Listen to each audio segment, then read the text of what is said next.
Justice Reinvestment gives us a chance to have a different conversation about the approaches to justice.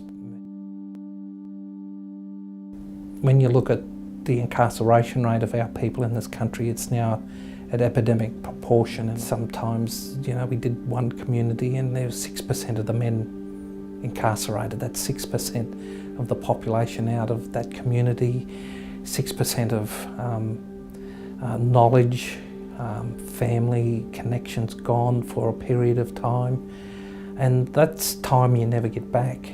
Jailing people don't create safer communities. It actually costs communities a whole lot of money that can be spent better in other ways.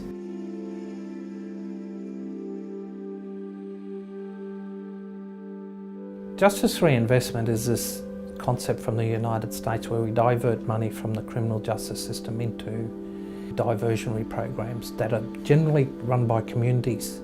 So they decided to take money out of the prison system and reinvest the money in areas that were causing where people were offending and being imprisoned the most. And all of a sudden they started to see a drop in prison populations. For instance, Texas probably saw a drop in prison populations for the first time in 100 years. We've done some really rough work on this and figured out it'd be saving across Australia of something like $700 million a year. That's a significant amount of money. So I think that creates a significant incentive for communities to look at it seriously, but more importantly for governments to look at it more seriously.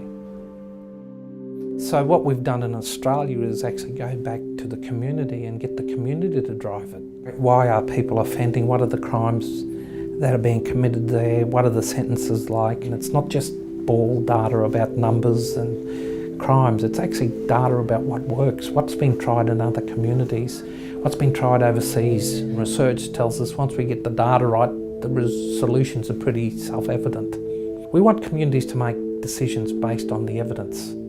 Evidence of what's happening in their community, evidence about what works to address those problems.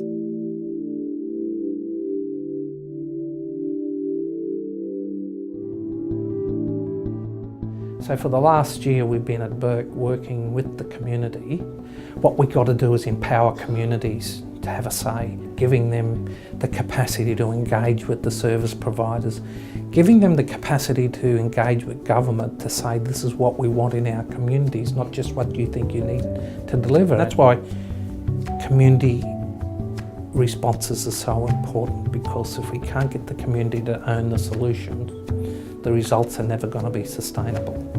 But there's got to be a systems response to this as well. What happened when we seen a man sent from Laverton, Mr. Ward, being transported 450 kilometres in the middle of summer heat, dying in the back of that police van. He was charged with drink driving. If you and I are in Sydney at the moment, got charged with drink driving, we'd be out of a police station in an hour. That man died. What did the system do to facilitate that? So it's a two-pronged approach about this. One is empowering communities to think about diversion, but two, to make sure the system's not off the hook as well.